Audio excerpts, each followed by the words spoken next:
Oke, selamat sore, kita mulai aja. Di share screen-nya sementara saya ganti dulu ya.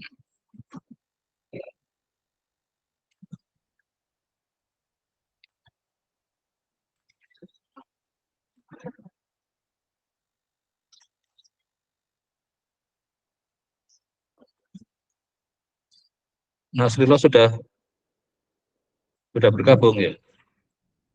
Halo Nasrullah. Nasrullah Khairuddava sudah ada? Halo?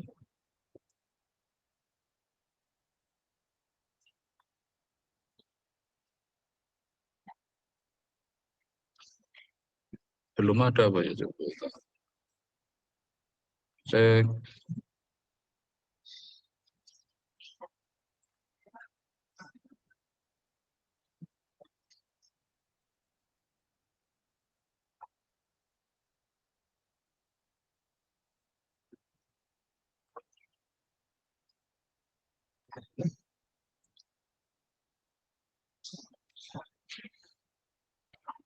Oh, sudah ada ya ini ya.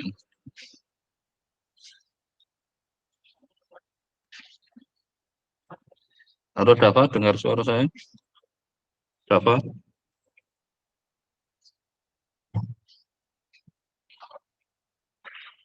Yang lainnya dengar suara saya nggak? Oh, dengar. Ya, oke. Terdengar, Pak.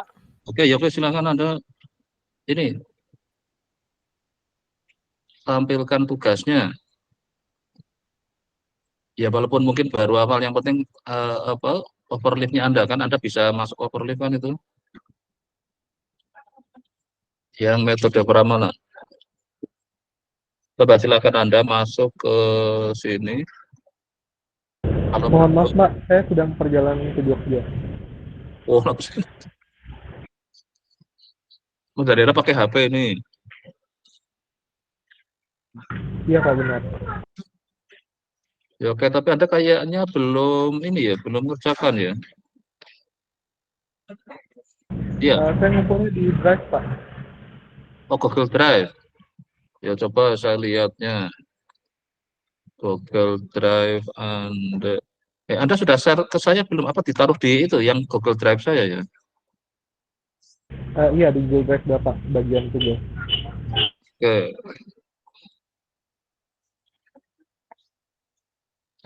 ya, oke, saya lihat dulu aja nggak apa. Anda perjalanan dari mana ini? Dari Kalimantan, Pak. Posisinya di mana, anak? Oh, kan nggak di pesawat enggak kan? Di bandara. Oh, di bandara. Sudah ini, penerbangan jam berapa? Ini baru landing. Hah? Oh, sudah landing. Iya. Oh, ini yang punya Anda ini. Oke. Ya udah, nanti Anda nanti aja berarti kalau baru landing. Ini satu sudah. Oke, saya cek dulu ini aja udah.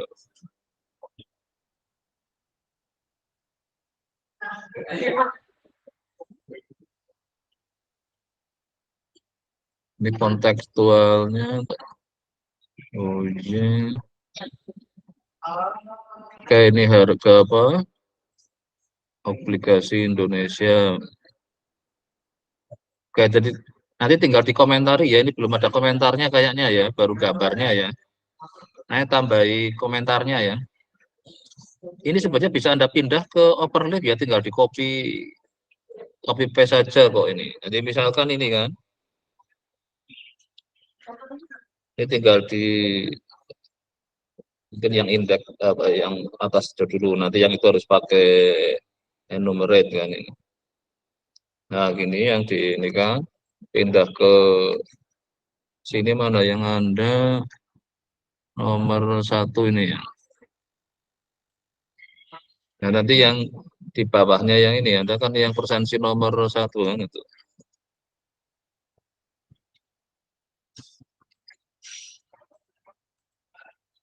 Anda bisa kasih Nama di sini adalah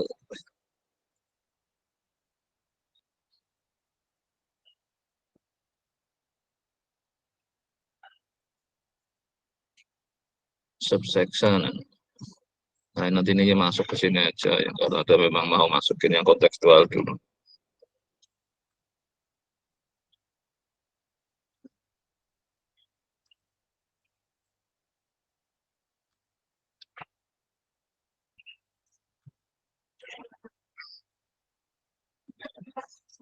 Untuk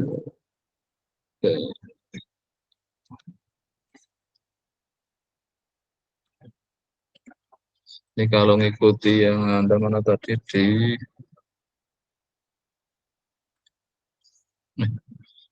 bingung.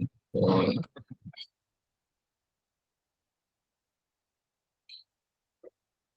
oke, sudah belum? Mana sampai ya nanti tinggal dirapikan aja.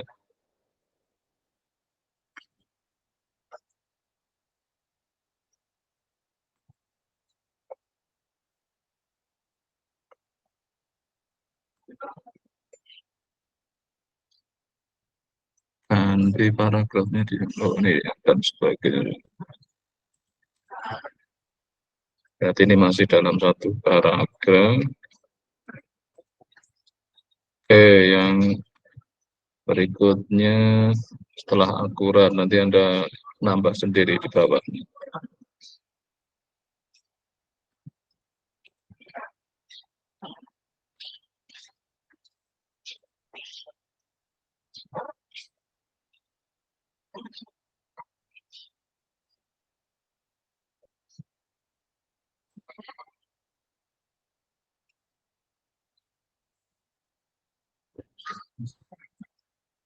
Oke, nanti untuk ininya berarti oke, saya kira sementara karena Dapa nggak bisa jelaskan ya, oke sementara saya pindah ini hanya untuk contoh aja, besok bisa langsung masuk sini. Oke, berikutnya Daniel ada ya, Daniel ya, kayaknya Daniel sudah ada belum? Daniel. Ya Pak, Oke, udah ada sudah. Pak. Oke, silakan. Anda sudah Nah, mengerjakan saya tugasnya, udah kerjain, tapi saya belum pindahin ke overleaf-nya Pak. Saya belum tapi sempat. di Google Drive sudah ada. Di Google Saya Drive. masih di overleaf saya sih Pak, masih belum saya pindahin ke Google Drive. Oh, tapi Anda bisa share screen sekarang. Posisi Anda di mana? Bisa Pak, di rumah Pak. Ya oke. Ya udah silakan Anda share screen. Kalau memang ternyata mindahnya tadi ya, udah seperti tadi ya, tinggal di copy aja. Anda sudah punya yang di Anda, tinggal di copy aja, taruh di yang tadi itu, dikasih nama subsection boleh gitu. Iya Pak. Izin share Oke, screen Pak ya. silakan share screen dulu ya. Oke, silakan. Udah terlihat belum Pak?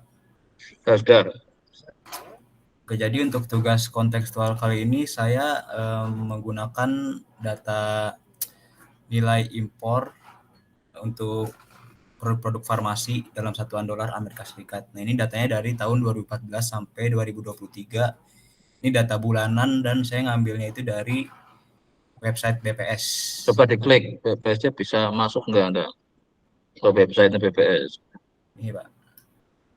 Seperti ini. Sudah keluar belum?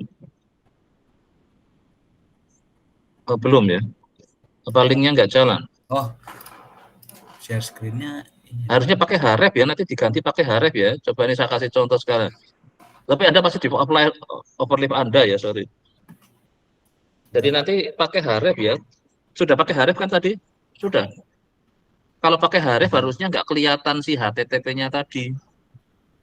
Oh iya Pak, nanti saya coba-coba cari Iya, sini. jadi Href itu yang judul alamat linknya ditaruh yang nggak kelihatan, nanti yang kelihatannya ini nama datanya aja, misalnya data ekspor, impor, misalnya kayak gitu. Jadi kelihatan nggak kayak tadi kelihatan ada HTTP-nya nggak perlu kelihatan, tapi kalau diklik akan masuk sana itu. Oke. Ya oke lanjutin silakan. Oke nanti Ya. kalau sudah dipilih nanti maksudnya mau saya apa kasih contoh sekali ya. Tapi oke silakan lanjut dulu jelaskan tadi yang kira-kira karakteristik datanya seperti apa itu tadi dengan. Oke, ini jadi datanya seperti ini untuk nilai impor apa obat-obatan ya. Jadi tahun Ya. 2014 itu ini ada di sekitar, ini sebenarnya nggak kelihatan sih, tapi ini sekitar, saya tulis di bawah. Ini 50 juta sampai 100 juta US dollar ya. Nah, ini Terus ada apa kira-kira di sini nih? Kok bisa ini dikit-dikit tiba-tiba tinggi, ini ada apa ini di sini?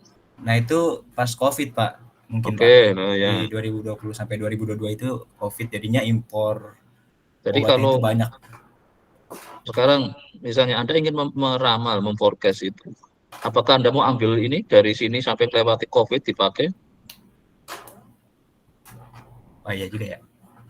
Nah, nanti ini tantangan karena Anda kalau mau ngambil dari jauh, ini ketemu ini ada COVID, padahal sekarang sudah nggak ada COVID kan, udah kembali normal kan ini. Iya Pak. Nanti Anda coba, kalau sudah besok kan minggu depan kan sudah saya masukkan salah satu metode peramalan yang ini, nanti Anda boleh ngeramal dari ini semua data, dipakai untuk ramal sama Anda ambil mungkin setelah COVID gitu. Lebih akurat mana nanti itu. Karena ini kan yang Berarti, COVID kan mengganggu kan, ini ada anomali gini kan ini. iya Pak, tapi berarti kalau misalnya setelah COVID, tapi cuma sedikit gitu ya Pak, berarti Ya datanya? memang makanya itu jadi mungkin nanti lebih akurat mana itu kan nanti yang jadi tantangannya kan.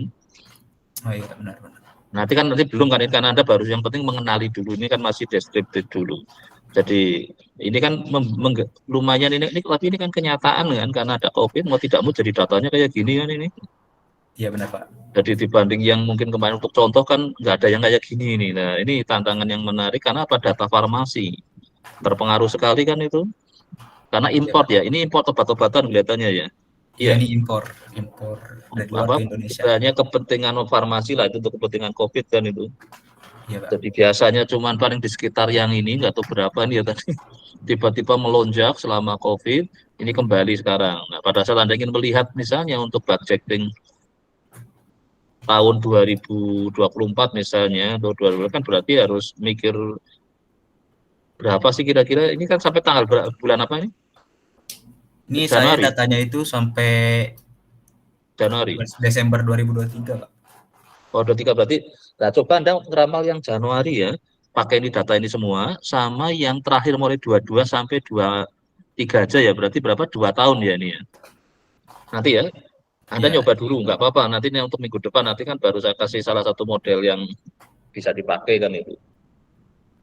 Oke. Minggu depan kan sudah akan masuk ke mana tadi yang bukunya.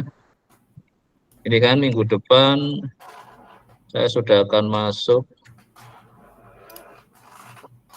Ya mungkin masih metode sederhana kan nanti ini yang di baru graphical, hanya juga belum masuk ini Mas. Nah ini yang sudah mulai masuk moving average nanti ya. Plotting smoothing ya gini masih. Ya oke lah nanti apa pakai metode sederhana dulu. Nanti coba ada mulai dului nggak apa-apa, ada belajar sendiri nanti minggu depan dicoba ya dengan datamu itu. Tapi dengan 2 eksperimen ya. Ya Eksperimen yang berarti pertama itu semua datamu dipakai tadi ini. Sorry mana? Datamu tadi yang oh ya di ini ya di. yang di BPS itu Ini Pak. dari 2014 sampai 2023 untuk ramal yang Januari ya nanti ya. Januari 2024 ya. Oh iya. Nanti sama kalau ngeramalnya mulai dari data pakai 2022 aja gitu. Yang COVID ini nggak usah ikut. Gitu. Hasilnya kayak apa nanti? Itu nanti untuk pembelajaran aja. Oke. Ya, oke, mungkin ada yang saya sampaikan lagi apa sudah cukup? Sebenarnya saya udah nyoba untuk forecast ini Pak. Oh sudah. Ya, Belum. Oh ya, Anda pakai collab atau pakai apa untuk ininya ngerjakannya? RStudio biasa. Oh Saya nanti login. juga bikin yang posit plot ya, biar saya kalau mau lihat nanti yang posit plotnya ya. Ada punya Iya, akun Pak. posit plot nggak? Yang yang cloud? Punya Punya. tapi yang nggak berbayar Pak, yang gratis. Iya, betul yang gratis kan 25 jam.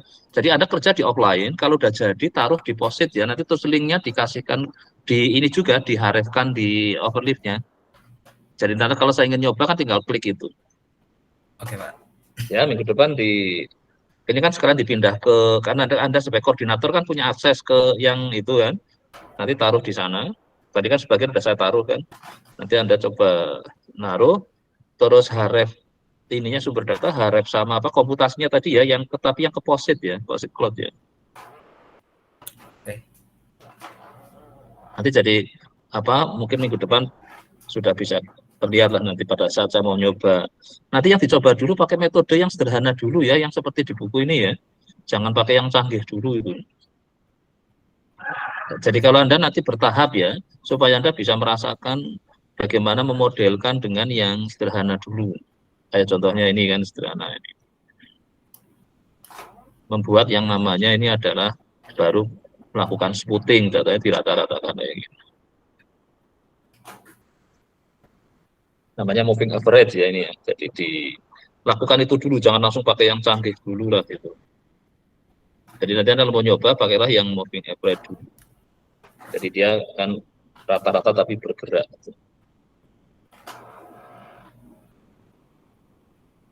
Masih ada lagi? Dan yang mau disampaikan? Berarti udah cukup ya Pak. Mungkin minggu Oke. depan aja sekalian saya Ya nanti nyoba ya dulu pas gitu ya. hari Selasa ya nanti dicoba.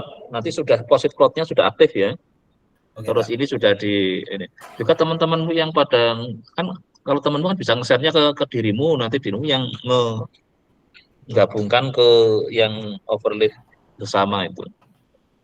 Iya Pak. Ya oke, saya kira sudah cukup. Oke.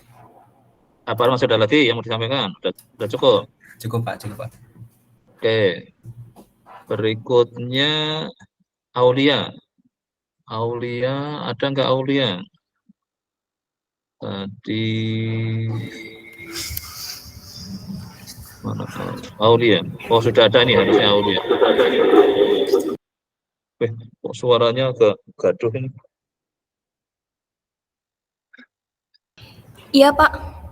Ya, oke. Silakan Anda sudah di mana? Di overlay apa di mana tugasmu? Sebenarnya sudah ngerjainnya di overlift, Pak. Tapi kan overliftnya masing-masing, belum saya pindah. Terus linknya saya taruh di Google Drive gitu, Pak. Oh, jadi sementara belum ditaruh di yang bersama ini. Kan Anda punya tempat di sini kan, yang nomor Anda nomor berapa tadi? Persensinya? 15 ke bawah. 15 Nah, 15 sampai 21. Ada yang 15 ya ini ya. Iya, Pak. Ini ya yang ini tentang ini ya. Coba saya cek di Google Drive-nya. Itu yang kelompok 3, Pak. Yang 3 yang mana nih? Benar ini ya Anda ya? Oh ini sorry ini bukunya ya.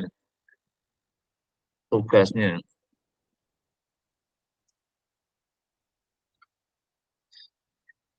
Yang mana ada di yang mana ini? Di sini. Oh yang kelompok 3 ini ya, yang kelompok 3. Iya, Pak. Oh linknya masih ditaruh di sini, oke. Kok linknya nggak bisa saya klik ya? Oh ini dulu. Nah ini kan nanti harus saya joinkan dulu gitu. Sebenarnya Anda bisa apa? Nanti ya tinggal apa kayak pindah ngupload kan bisa itu. Ya, oke silakan coba Anda tampilkan dulu yang mana, yang kerjaan Anda dulu aja, nggak semuanya. Karena ini kan sengaja saya nyoba dulu yang ke koordinatornya dulu. Tapi yang penting sudah jalan ini.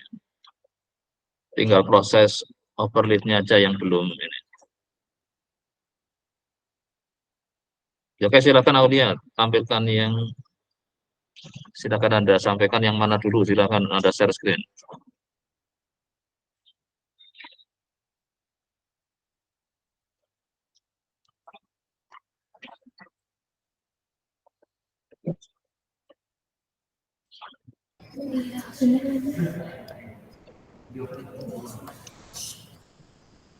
Ini, Pak. Jadi saya dapat yang figure 1.9 tentang Coba the PDF internet. aja, sekarang dibikin PDF aja, yang layoutnya pilih yang PDF only itu. Yang PDF only. Nah, oke.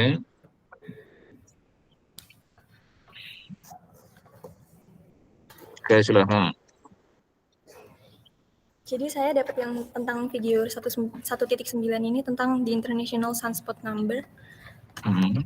Nah, di gambar tersebut itu dijelaskan bahwa itu adalah transport number dari tahun 1700 sampai 2004. Sumbernya itu dari Solar Influences Data Analysis Center atau SIDC. Anda coba ngecek ke ini, ke sumbernya ini sebentar. Bentar. Iya, Pak, ini. Nah, Anda bisa ngakses ya?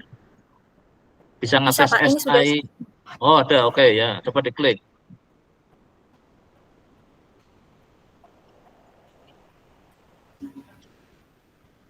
Jalan nggak mana? Oh, Anda share screen-nya yang ini ya, yang share screen yang bukan yang keseluruhan ya kayaknya ya. Iya. Oh iya, sebentar Pak. Share-nya diganti yang share all screen ya. Jadi nanti kalau Anda ngeklik mana itu langsung bisa lihat itu. Coba share screen-nya diganti yang share-nya yang jangan yang tab tapi yang all screen itu.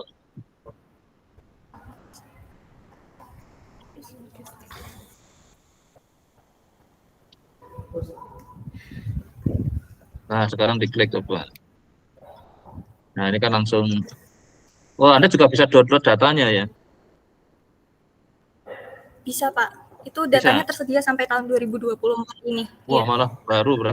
Nah, nanti bisa Anda pakai sebagian untuk modeling, sebagian nanti untuk forecasting-nya. Jadi istilahnya ada out sample, ada in sample-nya nanti. Dicoba gitu, nanti kan ada jadi mulai minggu depan kan mulai belajar yang moving average kan itu. Dari metode yang paling sederhana dulu, nanti meningkat ke metode yang lebih canggih lagi. Gitu. Anda terus untuk komputasinya pakai apa? Komputasinya pakai apa? Colab atau pakai R? Sejauh ini Anda pakai apa untuk gambarnya tadi? Pakai R Studio. Oh. Jadi kalau yang pakai R nanti Anda bikin yang tadi itu gambar masih punyanya ini kan, masih punyanya. Tapi kan data yang 2000 sampai 2004 Anda sudah dicoba juga bikin plotnya. Sebenarnya saya belum nyoba, Pak. Tapi sudah ada di sini ini yang dari mana 2024 ini? Dan forecastingnya sampai tahun selanjutnya yang titik. Ini dari websitenya ya? Sebenarnya dari webnya sudah ada, Pak. Nah, berarti Anda nanti tinggal nyoba ngerjakan sendiri, harusnya sama dengan ini. Misalnya yang Money Smooth kan ini. Nah, nanti Anda kenali dia pakai metodenya apa itu. Ya. Karena datanya ada yang bulanan, ada yang harian kan ini. Nah, malah dia sudah bikinkan ya itu ya di webnya ya. Iya. Ini berarti yang ngerjakan si webnya itu ya, bukan Anda yang kerjakan ya? Bukan ini. Nah, saya nanti Anda coba untuk mencoba forecastingnya sendiri. Ya nggak apa-apa, nanti untuk minggu depan kan Selasa masih ada waktu. Anda bikin yang moving average ya. Bikin pakai moving average dulu. Itu kan nanti di bab 2 kan ada moving average itu. Pakai yang itu dulu nanti misalnya dicobanya itu. Ya oke, saya kira udah bagus. Anda bisa mengakses ke sumber datanya. Jadi nanti kalau yang ingin sampai 2024 dan juga datanya ternyata terbuka ya ini ya, berarti ya bisa diambil ya, bisa diakses ya. Iya, Pak. Ya oke, nanti saya kira bisa dipakai untuk sumber belajar kita itu. Nah, nanti kalau Anda untuk komputasinya nanti coba pakai, kalau R ya pakai POSIT ya. Nanti linknya ditaruh di overlap juga, diharapkan itu biar nanti kalau saya nyoba tinggal klik juga itu. Ya nanti Iya, Pak. Anda boleh kerjanya di offline, tapi pada saat sudah jadi Anda taruh di yang cloud-nya itu loh, yang POSIT cloud. Iya, Pak. Ya nanti ya nanti Selasa mungkin Anda sudah nyoba yang metode sederhana yang moving average itu. Nah dia nggak tahu pakai apa kan Anda nggak, ini disebut nggak dia pakai apa metodenya ini? Disebut nggak oleh websitenya? Nggak disebut, Pak. Nggak disebut. Cuma ada grafik gitu ya. Ada gini kan, itu ada kan monthly smoothed. Tadi kan kalau di bukunya kan ada itu kan bab 2 itu. Tapi dia nggak tahu pakai yang mana kan nggak ada penjelasan. Di webnya nggak ada penjelasan ya. Teorinya pakai Nggak apa ada, gitu? Pak. Oh, nyebut Ya, metodenya sebenarnya di juga webnya enggak? itu Iya, di nggak ada, webnya Pak. cuman hasilnya, Cuma hasilnya ini. ya hasilnya aja sama judulnya gitu. Oh, tapi nggak ada dia nyebut pakai apa metodenya gitu enggak ya? Ya oke, nanti justru kita coba. Nggak ada, Pak. Ya oke, coba nanti Selasa dicoba ini ya metodenya ya nanti ya untuk di kelompoknya itu. Ya oke, saya kira sudah cukup bagus, sudah apa? Ya dalam waktu berapa hari ya Selasa ke sini Anda sudah bisa akses ini. Nah, nanti apanya sumber data coba kita akses. Nanti mungkin ada manfaatnya pada saat entah nanti untuk skripsi atau apa Anda bisa ngambil topik-topik yang datanya lengkap itu. Ya oke, terima kasih Aulia. Saya kira apa masih ada yang ingin disampaikan? Sudah cukup? Apa mau ditanyakan? Sudah cukup, Pak. Ya, oke, makasih. Berikutnya berarti Aulia Visti, ada Visti? Ada, Pak. Oke, silakan Visti, silakan. Wah, sini feedback ini.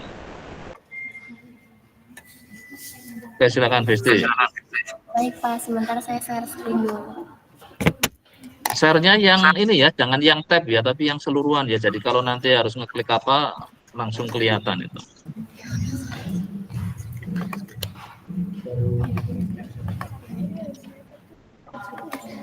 Oke, jadi di sini saya menjelaskan mengenai model selection dan fitting. Jadi model selection dan fitting atau pemilihan dan penyesuaian model adalah proses penting dalam analisis data, terutama dalam konteks peramalan dan deret waktu. Nah, berikut akan saya jelaskan secara rinci mengenai pemilihan dan penyesuaian model itu. Yang pertama itu model selection atau pemilihan model. Jadi yang pertama, tahap awal dalam analisis deret waktu melibatkan pemilihan model yang sesuai dengan data yang akan diprediksi. Lalu, pemilihan model melibatkan evaluasi berbagai jenis model yang tersedia dan memilih yang paling sesuai dengan karakteristik data dan juga tujuan analisis. Lalu, yang ketiga, model yang umum digunakan termasuk model autoregresif atau AR, moving average atau MA, autoregressive integrated moving average atau ARIMA, exponential smoothing atau ES, dan model regresi linear. Lalu yang kedua adalah model fitting atau penyesuaian model. Nah, jadi setelah model dipilih, langkah selanjutnya adalah menyesuaikan model dengan data.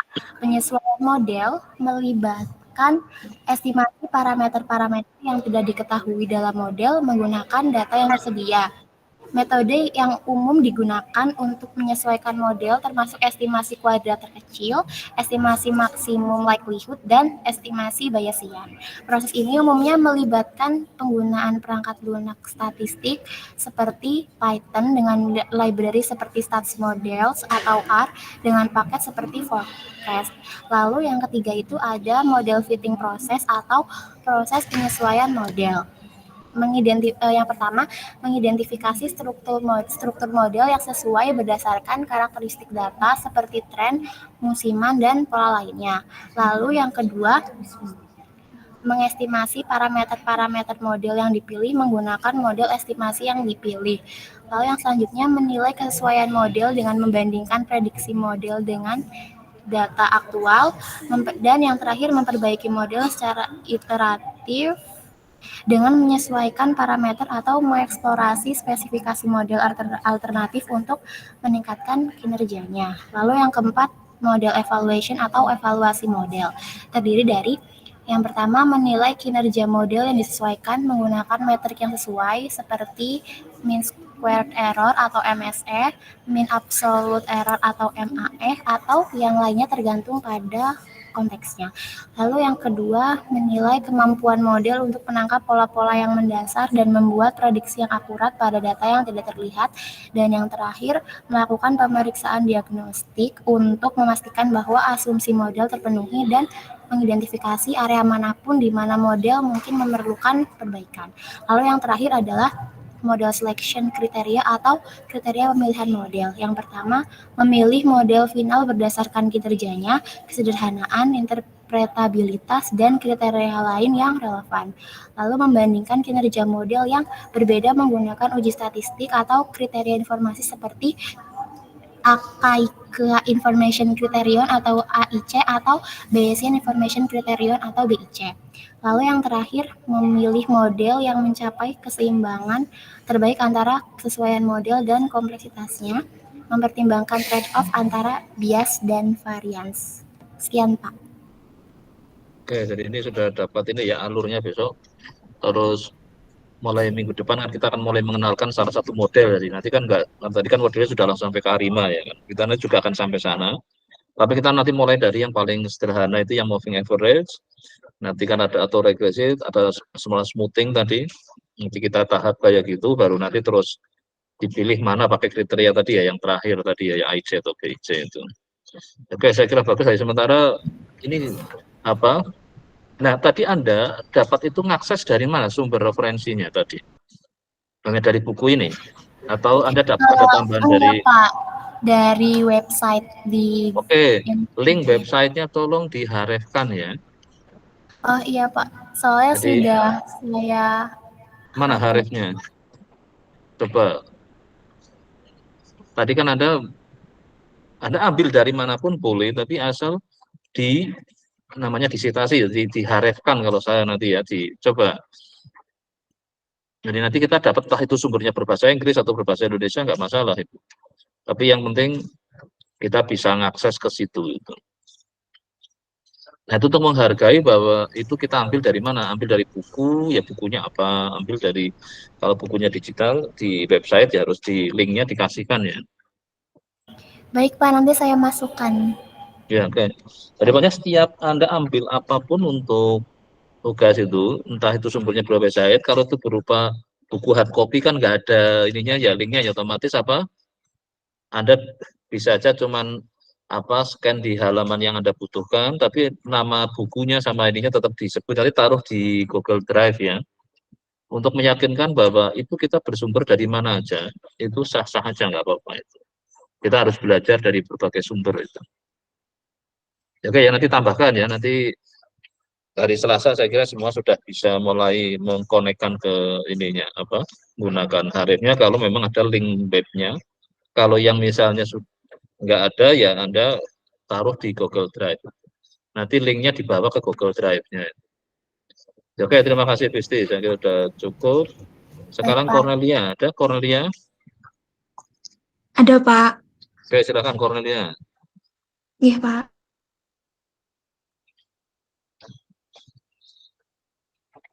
Jadi semua nanti ingat ya harefnya ya, jangan dilupakan haref untuk sumber belajarnya tadi, terus haref untuk komputasinya, haref untuk datanya ya.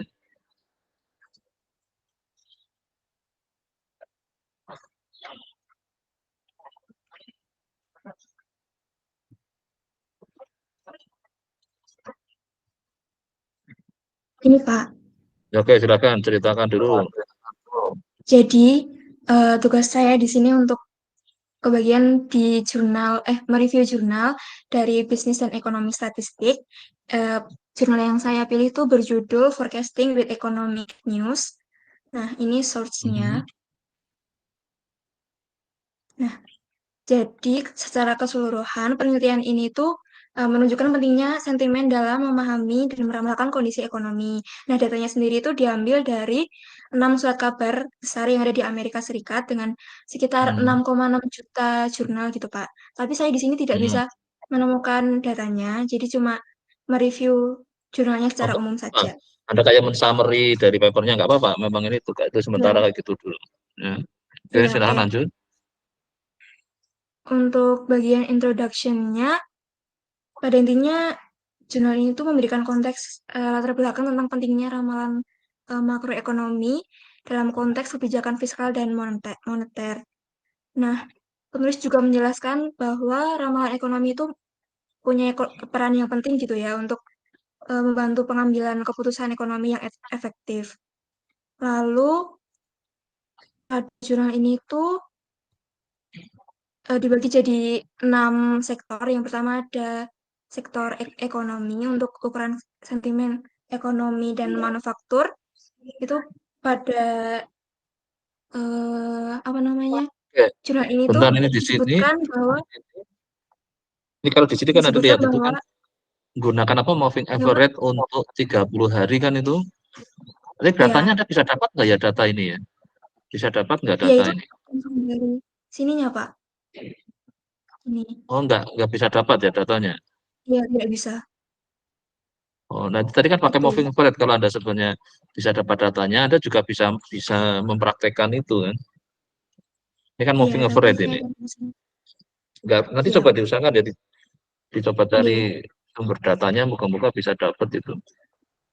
Coba iya. asalnya dari mana, kayak tadi kan bisa dapat kan datanya dari mana itu.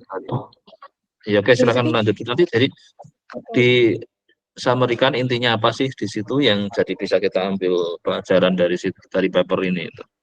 Ya oke, silakan lanjut. Oke, dari ukuran sentimen untuk sektor ekonomi sama sektor manufaktur itu dikatakan pada jurnal ini akan berubah-ubah seiring dengan perubahan siklus bisnisnya. Nah, ketika sektor ekonomi itu mengalami fluktuasi dan memasuki periode resesi, maka sentimennya itu umumnya cenderung menjadi lebih pesimis atau negatif. Nah, hal ini juga menunjukkan bahwa selama periode ekonomi yang sulit seperti resesi, maka persepsi dan sentimen terhadap sektor ekonomi secara keseluruhan dan sektor manufaktur cenderung akan lebih negatif. Selanjutnya, pada indikator sektor pengangguran atau unemployment itu mengikuti pola yang serupa dengan sektor ekonomi secara keseluruhan dan sektor manufaktur. Yang artinya bahwa ketika kondisi ekonomi dan sektor manufakturnya mengalami fase resesi dan mengalami penurunan, maka tingkat penganggurannya atau unemployment-nya juga biasanya mengalami peningkatan. Dan pada jurnal ini juga ditambahkan bahwa pada resesi tahun 2008 sampai 2009 merupakan peristiwa yang ekstrim dan memiliki dampak yang lebih parah dibandingkan dengan resesi-resesi sebelumnya. Lalu untuk indikator selanjutnya ada finansial. Sebentar, Pak.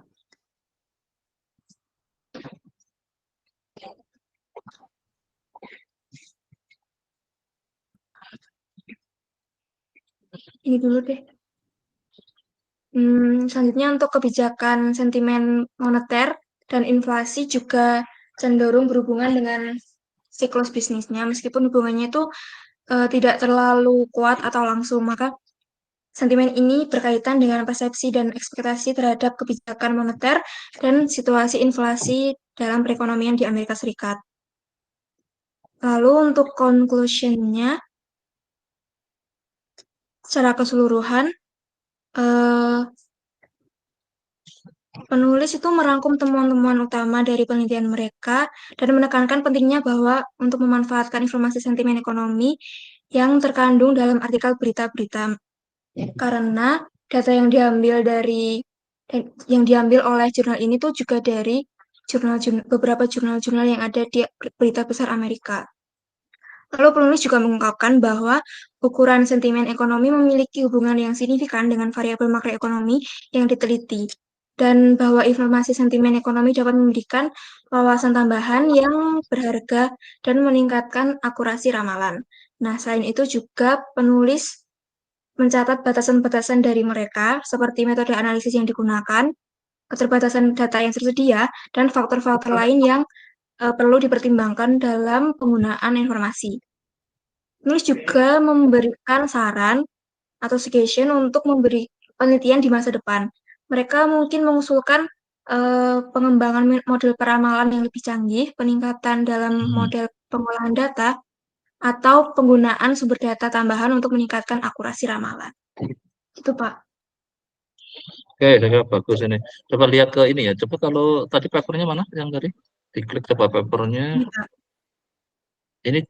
Ini nggak masuk ke website jurnalnya ya? Ini websitenya, Pak. Anda sudah download? Hah? Ini website Enggak, Pak. jurnalnya? Ini benar-benar. Saya klik Anda hrefnya. download kan berarti? Coba saya Ini ingin lihat bukan, tampilan Pak. jurnalnya. Ini hrefnya. Nah, klik ini. Oh, ini langsung ke papernya ya? Ya, auto PDF gitu, Pak. Kebetulan Oh, nemunya auto PDF-nya ini. PDF. Ini bisa di-download memang ya, full papernya ya? Iya, iya betul. Nah, ini kalau coba Anda Sekarang kalau Indonesia kan lagi yang ramai berita apa sekarang di Indonesia? Pemilu. Nah, berarti politik news kan? Ya, Karena politiknya. sekarang kan yang lagi itu, tapi konteksnya ini karena jadi berasal berita ekonomi untuk cerita tentang ekonomi kan. Kalau berita politik ya kira-kira apa yang lagi sekarang? Kan lagi mulai Hmm, mengira-ira apa dari quick count ini besok seperti ya. apa kan? Nah, kan Ya. beritanya juga ada yang serem-serem itu. Ya walaupun berita resmi ada yang berita nggak resmi kan. Yang nggak resmi malah Ya. lewat sosial media kan. Nah, itu ini memang kajian seperti ini menarik untuk kalau ini kan dari sisi lihat ekonomi itu dalam situasi Indonesia sekarang lagi musim pemilu ya mestinya apa berita politik kan politik news kan. Nah cara ngumpulin datanya bagaimana kita untuk apa melakukan forecast ini menarik kalau anda tertarik. Ini maksud saya bisa untuk inspirasi kalau ingin skripsi yang kayak gini ya. Tadi tinggal apa? Ya bisa juga yang ekonomi ini sama seperti papernya ini, tapi ditambah apa model yang lebih canggih lah itu tadi kan. Ya oke, saya kira bagus untuk mulai jadi Anda mengenal jurnal apa tadi namanya jurnalnya nih? Bisnis apa tadi? Jurnal Forecasting with Economic Journal of Business and Economic Statistics. Nah ini ya nama papernya tadi kan judul papernya kan ini yang forecasting with economic news kan Ya. ini. Kalau ininya Ya. jurnalnya kan business and economic statistik kan Ya. ini. Nanti bisa sumber referensi kalau Anda nyari topik skripsi besok atau apa, ini menarik juga untuk sebagai sumber itu. Tinggal kalau yang memang suka ke arah forecastingnya atau yang ke arah lainnya kan bisa itu diinginkan. Ya oke, saya kira sudah cukup ya. Ada lagi yang disampaikan? Sudah, Pak, cukup. Sudah cukup, oke. Terima kasih. Karena ya, Terima kasih, Pak. ya berikutnya Justian, ada nggak Justian? Ada, Pak. Oke, silakan. Saya screen. Ada Baik. kebagian apa? Nah, minggu depan baru anggotanya, nanti ini sementara ketuanya dulu. Nanti lama-lama saya random di sementara dulu. Baik, Pak. Untuk saya itu kebagian exercise 1.2 menjelaskan tentang time series, trend effect, seasonal variation, dan random error. Oke. Apakah screen saya sudah terlihat? Ya sudah. Ini Anda sudah di overlap yang ini? Belum, Pak. Yang Ini dari saya? Saya masih coba-coba di overlap saya sendiri, Pak. Oke, yaudah. Nanti kalau itu mulai dipindah ke overlap yang di saya itu ya. Nah, Baik, Pak. ini saya hanya ingin supaya apa bisa dalam satu file itu. Oke, silakan sampaikan dulu. Baik, menurut Maurice Humberg, a time series is a set of statistical observation arranged in chronological order. Jadi time series itu adalah sekumpulan data observasi statistik yang tersusun berdasarkan urutan waktu tertentu atau urutan waktu yang kronologis. Jadi data ini dapat didapatkan dengan interval waktu yang sama, misalnya per menit, per hari maupun per bulan. Nah, contohnya itu untuk yang paling gampang itu harga saham yang pasti berubah-ubah setiap detiknya. Apabila data-data saham tersebut dikumpulkan dalam suatu urutan waktu yang kronologis, nah kita dapat memprediksi harga saham di waktu-waktu yang akan datang. Nah, itulah yang disebut dengan analisis time series atau analisis runtun waktu. Lalu menurut W.Z. Hirsch ini, the main objective in analyzing time series is to understand, interpret, and evaluate change in economic phenomena in the hope of more correctly anticipating the course of future events. Jadi analisis time series ini mencakup 4 poin penting, yaitu memahami, menginterpretasikan, mengevaluasi, dan juga meramalkan kejadian di masa yang akan datang. Jadi dengan menggunakan misalnya contoh tadi yaitu kasus harga saham, langkah pertama dalam menganalisisnya yaitu dengan memahami bagaimana pola, tren maupun fluktuasi dari harga saham tersebut. Lalu kita dapat menginterpretasikan kejadian apa saja yang akan berdampak pada suatu harga saham. Nah, selanjutnya yaitu mengevaluasi, yaitu apakah harga saham tersebut sehat secara internal atau tidak. Misalnya dari perusahaan ini apakah mempunyai hutang yang lebih besar daripada pendapatannya atau asetnya, apakah asetnya lebih besar daripada hutangnya, seperti itu. Nah, itu juga mempengaruhi dari harga saham tersebut. Jadi kita harus menginterpretasikan kejadian apa yang menginterpretasikan kejadian apa yang berdampak pada suatu harga saham dan mengevaluasinya. Serta yang terakhir, maka dengan ketiga poin sebelumnya, harga saham yang akan datang dapat diramalkan dengan lebih akurat. Lalu saya akan menjelaskan tentang trend effect, yaitu mengacu pada kecenderungan orang untuk menafsirkan ramalan atau perkiraan terbaru dalam konteks apa yang telah dikatakan oleh para ahli di masa lalu. Nah, dengan kata lain, orang awam akan cenderung mempertimbangkan ramalan terbaru dengan membandingkannya dengan apa yang telah dikatakan oleh para ahli sebelumnya. Sebagai contoh, jika risiko longsor diprediksi sebagai sedang dalam ramalan terbaru setelah sebelumnya dikatakan rendah, maka orang cenderung merasa lebih khawatir daripada jika risiko tersebut sebelumnya dikatakan tinggi. Jadi gampangnya orang awam ini akan lebih mengacu atau lebih cenderung kepada kata ahli di masa yang lampau. Selanjutnya yaitu seasonal variation, adalah salah satu komponen dasar dari data time series. Sebenarnya trend effect, seasonal variation, dan juga random error ini merupakan komponen dasar dari data time series. Saya lanjutkan, seasonal variation merupakan pola atau fluktuasi yang berulang secara teratur dalam data yang terkait dengan waktu-waktu tertentu dalam setahun atau dalam jangka waktu tertentu. Dalam konteks ekonomi misalnya, seperti tadi, seasonal variation dalam data time series mencerminkan sifat siklikal atau perputaran dari beberapa aktivitas ekonomi yang dipengaruhi oleh faktor-faktor seperti iklim, praktik budaya, dan perayaan keagamaan.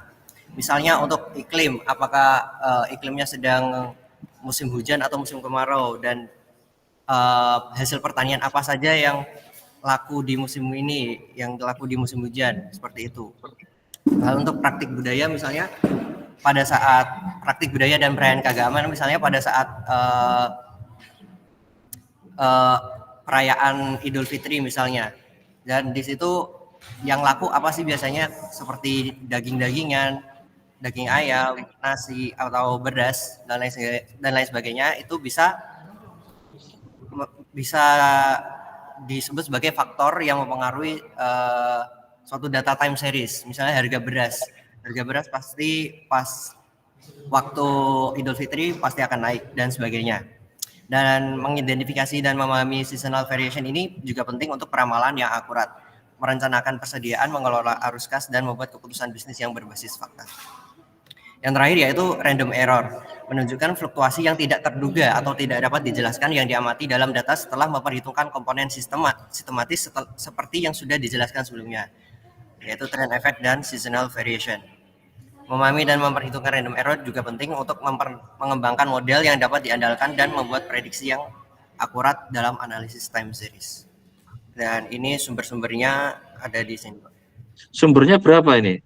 Ada berapa sumber? 4. Jadi ada trend kalau 4 misalnya, ya. Ada misalnya trend effect itu yang dari sumber yang ini, nanti dijajarkan aja misalnya itu yang ini yang mana ditaruh di paragraf itu, jangan dikumpulin di bawah, langsung di sebelahnya aja. Saya jadi nggak tahu kan. Baik. Bahwa yang forecast itu untuk yang mana, yang ini yang mana, itu kan jadi nggak jelas kan ini. Baik. Nah caranya langsung menurut yang ini kan literatur yang Anda baca, nah, dapat ini gitu.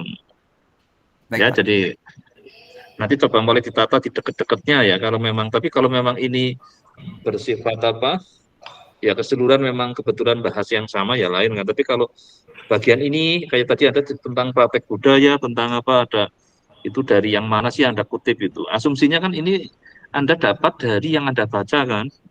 Iya. Ya kan, jadi Anda baca apa, lah saya harapkan itu langsung didekatkan itu. Baik, Pak. Ke sumber ininya. Nanti jadi kalau diklik, coba sekarang diklik, coba sudah harapnya jalan nggak? Bisa. Oke kan, dari sini kan, forecast apa ini? Dari ini paper. Tadi trend effect. Trend effect kira tadi, berarti yang trend effect nanti Anda kan ambil dari yang di dekat yang trend effect tadi kan. Ini paper tentang apa? Jurnal apa? Di jurnal apa coba ini? Nama jurnalnya. Nama jurnal. Ini kan judulnya. Oh ini di websitenya ini ya. Cambridge. Oh ini judgment decision making ini nama ininya kayaknya. And decision making ini. Nama jurnal. Jadi sebenarnya kita punya mata kuliah juga tentang teori keputusan, kadang ada yang ini kan untuk konteks dalam ke forecast-nya ya. Jadi ya nanti ini kalau Anda nyari topik-topik skripsi bisa kayak gini, Anda lihat, Anda tertarik, terus datanya bisa disupport, ya bisa ambil gitu. Kan selama ini kadang ada yang TA1-nya lama gara-gara nyari topiknya lama, nggak dapet-dapet itu. Kadang dikasih nggak cocok, tapi kalau punya nyari sendiri nggak dapat-dapat kan rugi. Nah ini makanya saya harapkan dari kuliah dia sudah mulai membiasakan cari, nanti saatnya ada yang cocok bisa dilanjut untuk bekal ke skripsi itu. Jadi ini skripsinya bisa cepat itu, jangan berlama-lama itu. Jadi ini ada 4 sumber yang nanti tolong dideket-deketkan ke yang Anda sebut tadi ya, di paragraf mana tentang itu. Ya, oke, saya kira sudah bagus. Ini juga dalam waktu yang singkat Anda sudah bisa mengakses beberapa informasi itu untuk tugas ini. Ya, oke, saya kira sudah cukup, Justian. Terima kasih. Terus berikutnya yang Dwi Cahyawati. Silakan Dwi. Ya Pak. Oke, silakan share screen.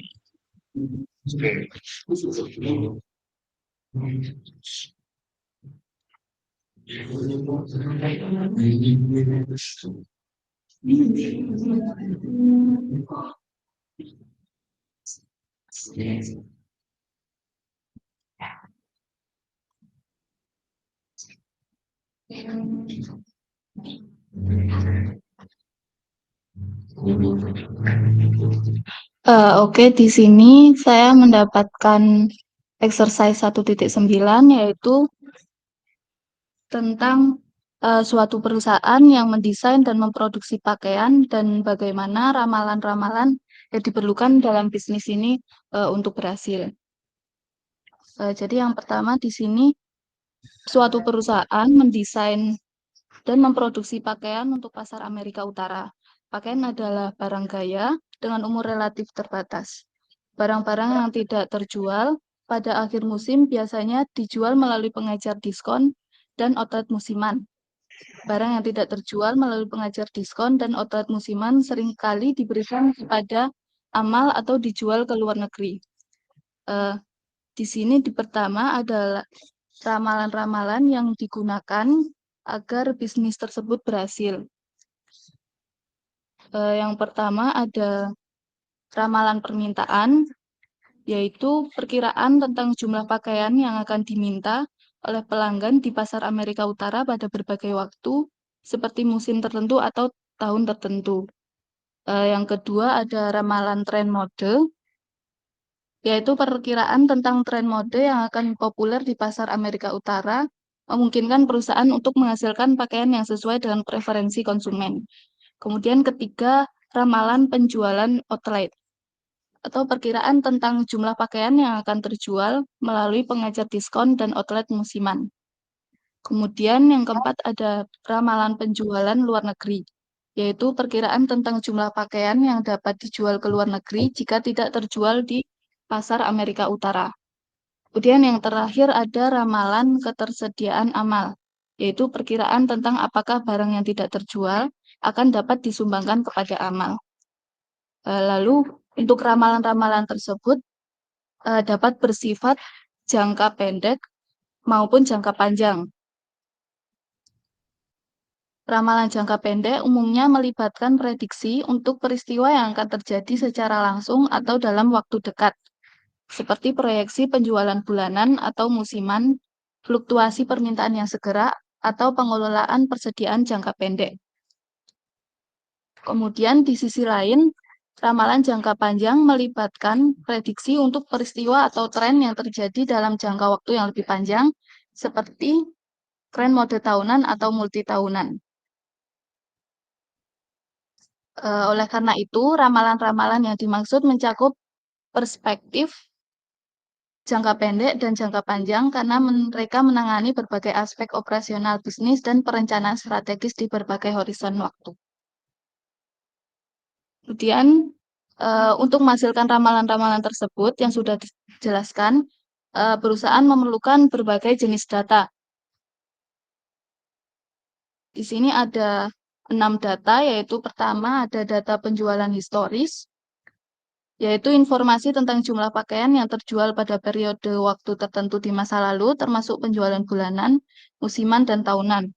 Kemudian yang kedua ada data tren mode, yaitu data tentang tren mode terbaru, preferensi konsumen, dan perubahan gaya yang mempengaruhi permintaan pakaian. Kemudian yang ketiga ada data pasar dan persaingan, yaitu tentang informasi tentang kondisi pasar saat ini, perilaku pembelian konsumen, serta kegiatan pesaing dan produk yang serupa ditawarkan.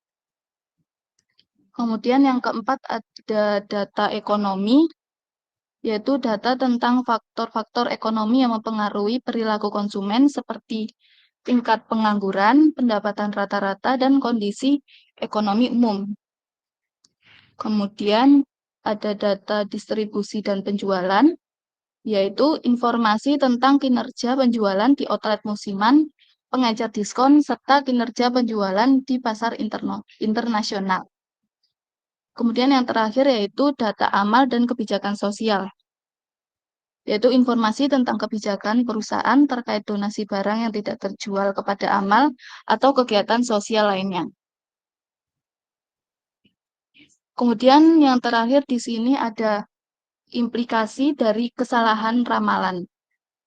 Berikut ada beberapa konsekuensi potensial, yaitu yang pertama kelebihan persediaan. Kelebihan persediaan terjadi karena apabila memperkirakan permintaan dengan terlalu tinggi, bisa menghasilkan kelebihan persediaan yang mengikat modal dan ruang penyimpanan. Kemudian yang kedua ada kekosongan stok. Memperkirakan permintaan dengan terlalu rendah bisa menyebabkan kekosongan stok di mana barang yang populer tidak tersedia untuk pelanggan. Kemudian yang ketiga ada kerugian keuangan, yaitu kesalahan ramalan bisa mengakibatkan kerugian keuangan akibat target pendapat yang tidak tercapai, peningkatan biaya yang terkait dengan kelebihan persediaan, dan diskon untuk menghilangkan stok yang tidak terjual. Kemudian operasi yang tidak efisien, yaitu ramalan yang tidak akurat bisa menyebabkan proses produksi dan distribusi yang tidak efisien karena sumber daya mungkin dialokasikan secara salah berdasarkan prediksi.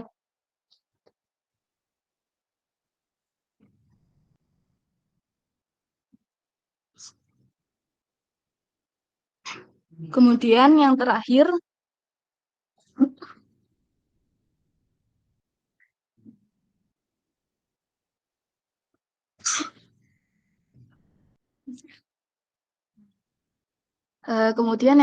ada peluang terlewatkan.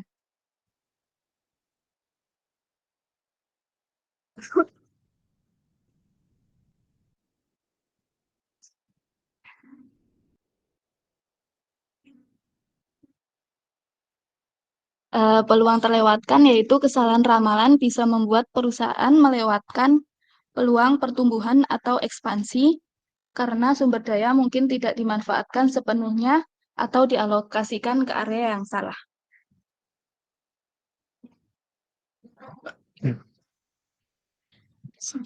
Oke, sudah.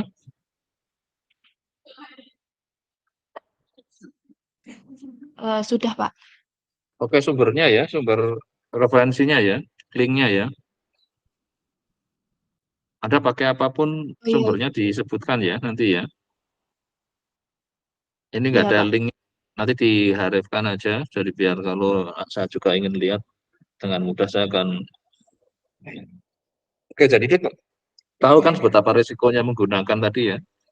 Untuk planning kalau sampai salah, meleset itu bisa kerugiannya kan cukup besar ya tadi yang apa? Kalau nggak melihat tren lagi apa kita jualan apa tadi ya produk ternyata fashion nggak laku gitu kan. Jadi bisa kalau kayak sekarang kan sempat kemarin terjadi kelangkaan beras kan karena apa? Nggak tahu keterlambatan di mana jadi akibatnya sempat di beberapa tempat nggak ada. Itu kan juga menyangkut apakah salah pada saat perencanaannya, salah meramalkannya. Jadi memang ini panennya kan ini kan lagi musimnya malah nanam lagi karena panen sudah lewat. Nah, itu gambaran nanti silakan Anda kalau ini kan belum main data ya, nanti kalau sudah mulai main data silakan perhatikan dengan baik terkait hal ini. Saya kira menarik ini tadi yang sudah diungkapkan itu. Oke, saya kira sudah cukup untuk Dwi. Terima kasih. Oke, berikutnya Hanan. Halo Hanan. Halo Pak. Oke, silakan Anda share screen. Oke.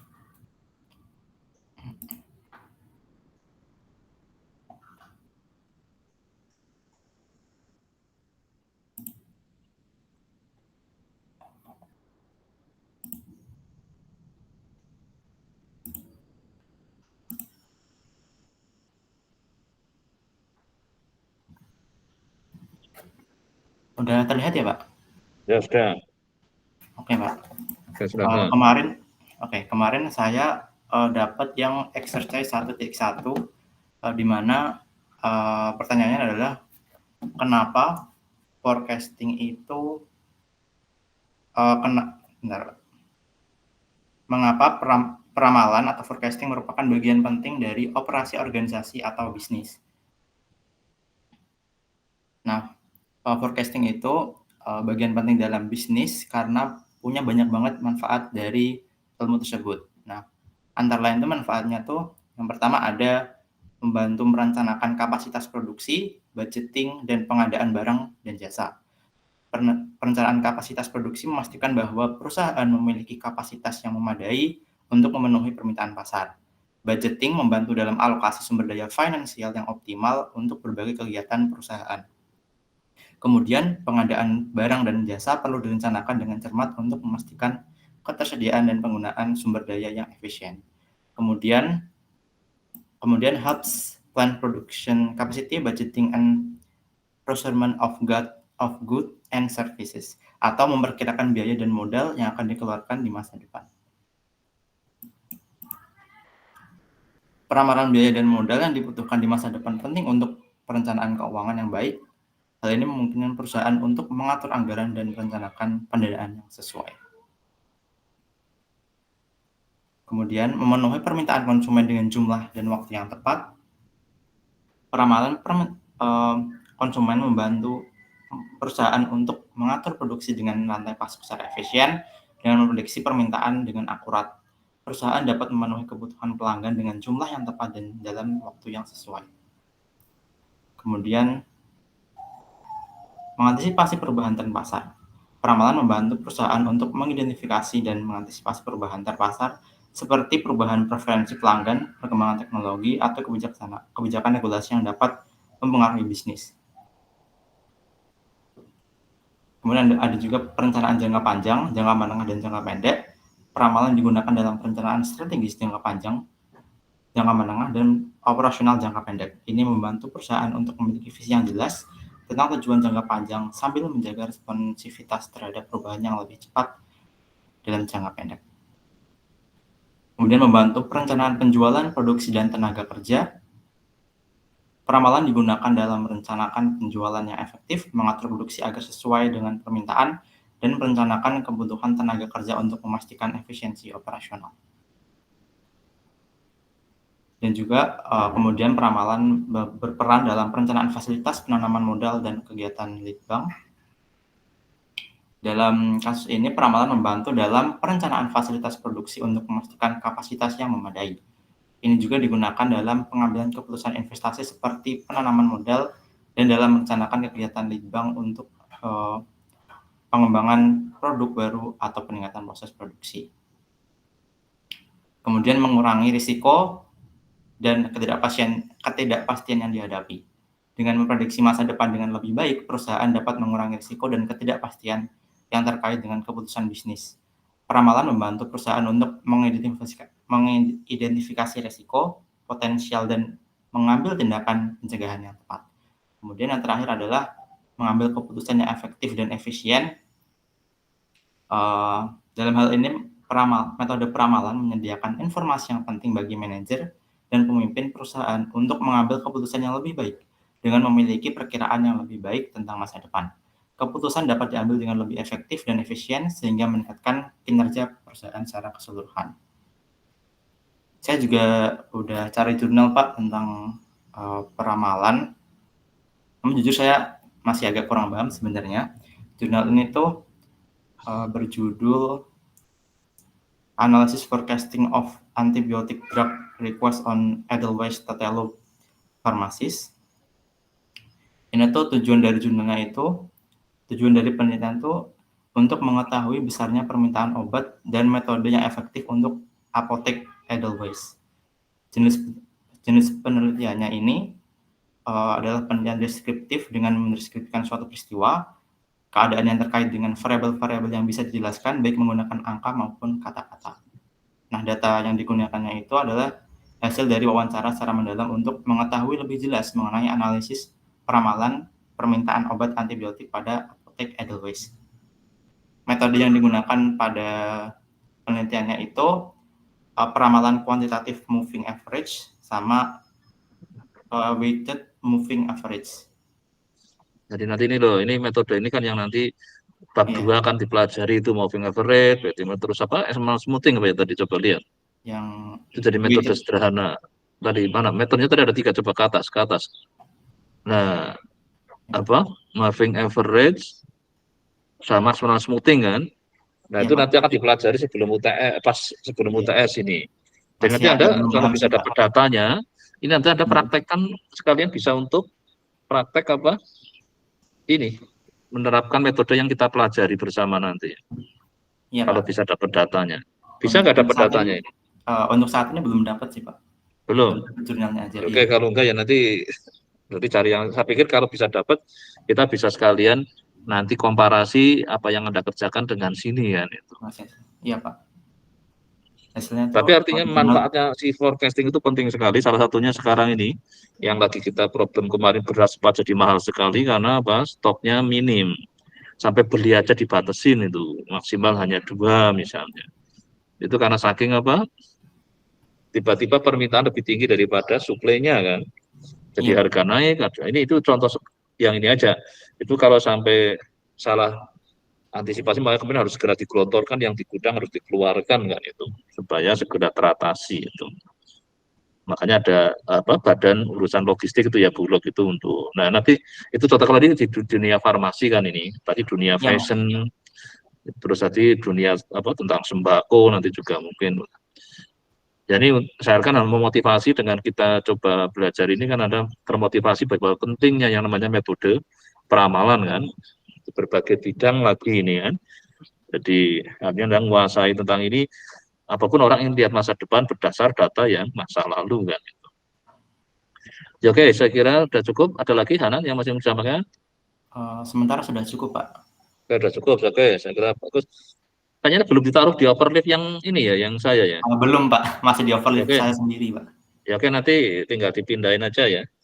Kan bisa ada perintah upload, ngambil dari ini, tapi kalau memang sulit ya tinggal di copy paste biasa. Oh iya, siap, Pak. Ya, tapi kalau memang bisa pakai perintah uploadnya ada itu. Ya nanti dicoba lah kalau sudah. Tujuannya supaya dengan kalau udah masuk yang ngobrol saya kan bisa dibaca oleh seluruh kelas kan nanti. Karena lab pun melalui ketua kelompoknya kan. Share-nya hanya bisa 10. Ya oke, terima kasih Hanan. Saya kira sudah cukup. Berikutnya Nabila. Halo Nabila. Nabila. Iya, Pak. Oke, silakan share screen.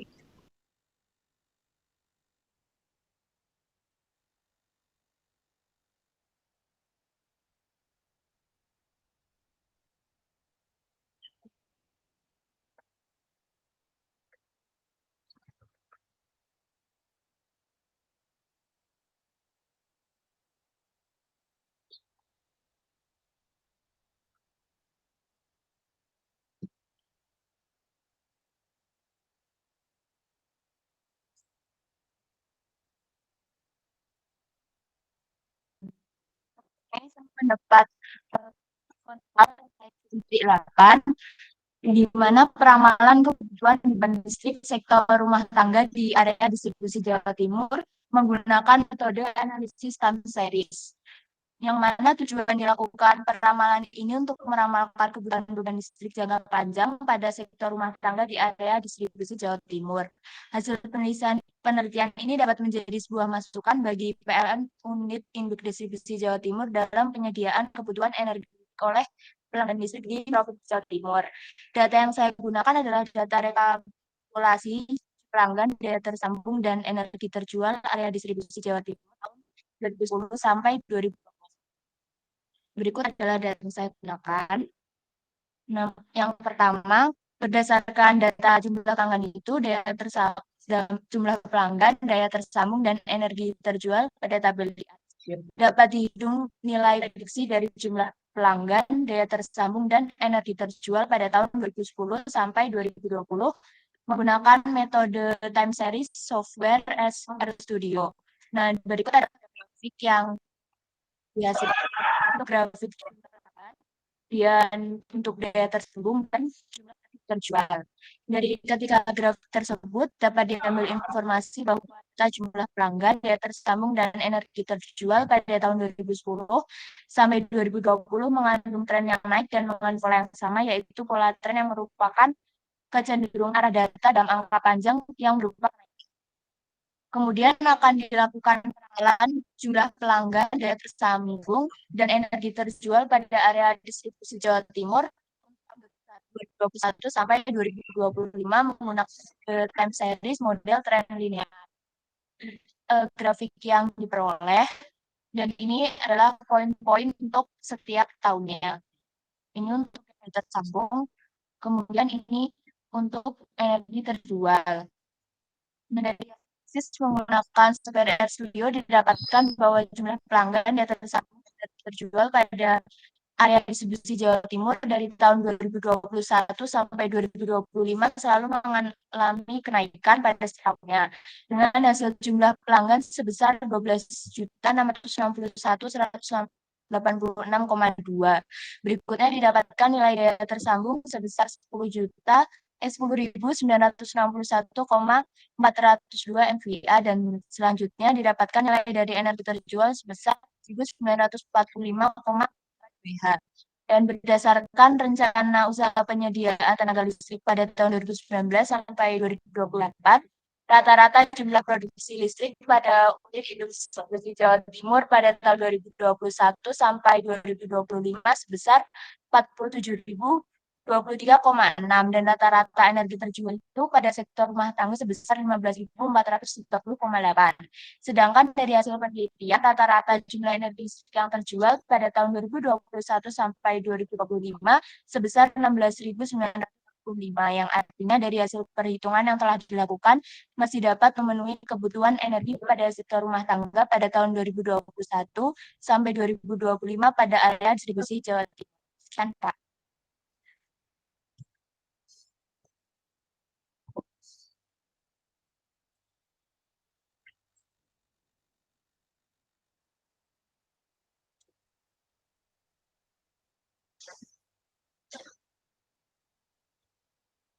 Kalau suaranya hilang ya.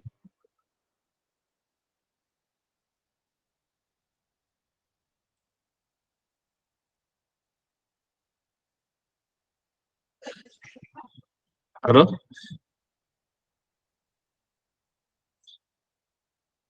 Pak, suaranya kayaknya hilang Iya, nih. Pak.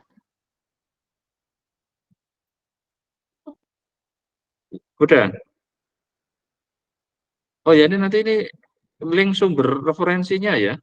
Anda ambil dari mana nih ya? Terus kalau Anda sudah mulai menggunakan yang RStudio Cloud-nya ya, yang POSIT ya. Nanti kalau Anda kerjanya di yang offline, nanti dipindah ke yang cloud ya. Iya, Pak. Bagaimana? Halo, Nabila? Nanti ini sumber referensinya ya, dibikin harifnya ya, sama harif untuk komputasinya ya. Kan Anda sudah gunakan R kan di sini? Anda R-nya pakai yang offline ya? Iya, Pak. Nanti dipindah yang cloud ya, terus linknya dikasihkan pakai harif aja biar nanti saya mudah ngeceknya. Ya oke, saya kira udah cukup untuk Nabila. Makasih. Berikutnya nih yang terakhir ya, berarti kayaknya ini Abrar Faisal. Ada nggak Abrar Faisal? Ada Pak. Oke, silakan, saya screen.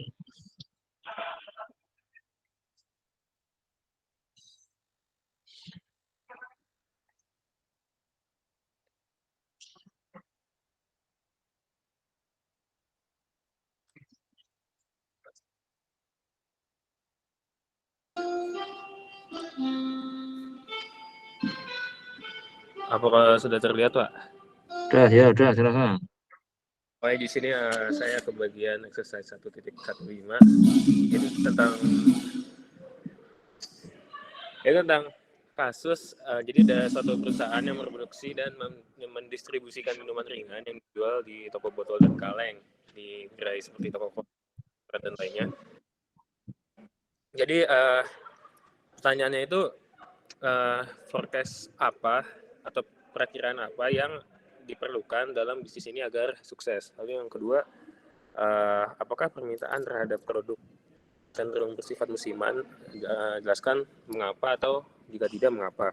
Lalu yang C, menurut Anda data apa yang Anda perlukan untuk dapat menghasilkan kesuksesan? Lalu yang ketiga, lalu yang terakhir,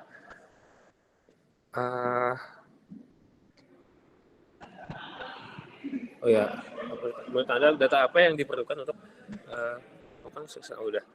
Jadi solusinya ini saya dapat dari buku dan beberapa literatur di internet. Jadi yang untuk nomor A itu untuk berhasil dalam bisnis. Nanti linknya ya, jangan lupa linknya ya. Setiap Anda ngambil dari mana, langsung linknya diharefkan ya. Oh ya. Tadi saya mencoba buat harif tapi belum bisa, Pak. Jadi masih gagal ya. Oke, nanti mungkin Selasa depan saya coba bantu. Oh, baik, Pak. Jadi yang pertama itu ramalan apa aja yang dibutuhkan, yaitu pertama ada forecast sales atau ramalan penjualan. Ini tuh untuk memperkirakan permintaan untuk setiap produk dan kemasan. Lalu ada forecast production atau ramalan produksi. Jadi gunanya untuk memprediksi jumlah produksi dan ukuran paket yang perlu diproduksi untuk memenuhi permintaan. Lalu ada perkiraan inventaris, yaitu untuk tingkat inventaris yang diantisipasi untuk memastikan kecukupan ketersediaan stok tanpa kelebihan stok yang berlebihan. Lalu ada forecast distribution forecast, yaitu perkiraan transportasi dan distribusi yang perlu memastikan pengiriman tepat waktu ke gerai retail dan distribusi lainnya. Lalu ada forecast promotional forecast atau perakiraan promosi, yaitu memperkirakan dampak pemasaran dan proaktivitas merek sesuai permintaan. Lalu yang terakhir ada market trend and consumer preference, atau tren pasar dan preferensi konsumen. Jadi ini tuh tentang pergerakan pemahaman preferensi konsumen dan tren pasar untuk menyesuaikan penawaran produk dan perkiraan yang sesuai. Lalu buat yang nomor B ini, permintaan terhadap minuman ringan mungkin dipengaruhi oleh musim. Misalnya pada musim panas mungkin penjualan bakal meningkat karena tingginya permintaan, karena suhu di luar itu lebih panas dari biasanya, sehingga diperlukan kayak minum gitu-gitu. Meskipun mungkin turun di bulan yang lebih dingin, namun tingkat musim dapat bervariasi tergantung pada faktor-faktor seperti lokasi geografis, acara budaya, atau pemasaran promosi. Oleh karena itu, walaupun mungkin ada beberapa pola musiman, permintaan minuman ringan juga dapat dipengaruhi oleh faktor-faktor lain. Lalu untuk yang C, jadi umur simpan produk itu berdampak pada masalah perkiraan. Jadi minuman ringan biasanya memiliki umur simpan dan perkiraan yang terbatas atau akurat menjadi penting untuk menghindari produksi berlebih dan pemborosan akibat produk kadaluarsa. Peramalan harus mempertimbangkan faktor-faktor seperti tanggal kadaluarsa, kesegaran produk, dan tingkat perputaran persediaan untuk memastikan stok optimal pengolahan. Lalu yang terakhir, untuk menghasilkan perkiraan keberhasilan dalam bisnis minuman ringan, kami memerlukan beberapa jenis data. Yang pertama ada historical sales data atau data penjualan sebelumnya untuk setiap produk dan paket ukuran, usia termasuk variasi dan tren musiman. Lalu yang kedua ada market research data, data penjualan sebelumnya untuk setiap informasi preferensi konsumen pasar, tren, aktivitas pesaing dan faktor demografi. Lalu yang ketiga ada supply chain data. Yang keempat yaitu informasi mengenai kapasitas produk, waktu tunggu, logistik transportasi, dan kemampuan pemasok. Lalu yang terakhir ada eksternal faktor data, data pola cuaca, indikator ekonomi, faktor dan perubahan peraturan yang mungkin berdampak pada permintaan. Lalu ada teknologi dan analytical tools. Ini tuh sebenarnya kayak memanfaatkan peramalan tingkat lanjut kayak analisis statistik, algoritma, dan pembelajaran mesin untuk menganalisis data, menghasilkan pikiran yang akurat. Mungkin sekian yang bisa saya sampaikan. Terima kasih. Ya, oke, nanti setelah dipindah ke overlap yang bersama itu nanti saya coba inikan harifnya supaya semua itu memang ada sumber referensinya ya untuk citasinya. Karena mulai minggu depan kan mulai mempraktekkan salah satu metode peramalannya, jadi mesti sudah mulai main data. Terus komputasinya tadi kalau yang pakai posit cloud silakan posit cloud-nya disiapkan, linknya untuk di-share ke saya, terus yang collab juga sama yang pakai Python ya. Ya, oke, saya kira mungkin udah cukup. Ada yang ingin ditanyakan sebelum saya tutup? Sudah nggak ada? Yang presensi ini, jangan kayak kemarin, tiba-tiba minta ke saya, sekarang silakan yang, kalau yang sudah nggak ada ini boleh keluar dulu, yang presensi silakan ini, saya sharekan lagi.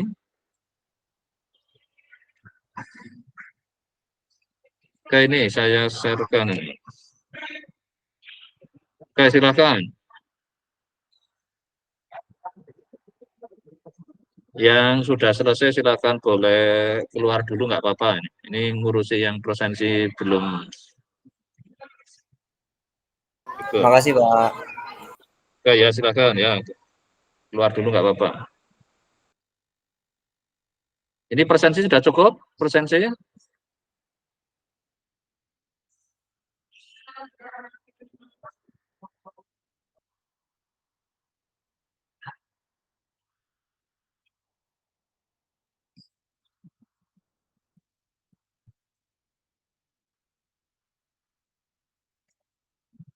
Oke, sudah ya kayaknya ya, sudah nggak ada lagi ya. Oke, kalau sudah nggak ada kan saya tutup. Terima kasih.